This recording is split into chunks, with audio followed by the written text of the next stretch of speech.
خنجر نکالا اور اپنے ہاتھ پر گہرا کٹ لگایا۔ خون وافر مقدار میں اس کے جسم سے نکلتا مورتی کے پیروں پر گرنے لگا۔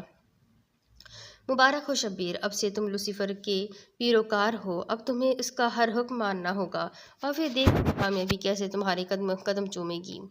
اسے شدید تکلیف ہو رہی تھی، مگر اس وقت دولت کی جو پٹی اس کی آنکھوں پر بندھی تھی اس کے سامنے یہ تکلیف کچھ بھی نہیں تھی۔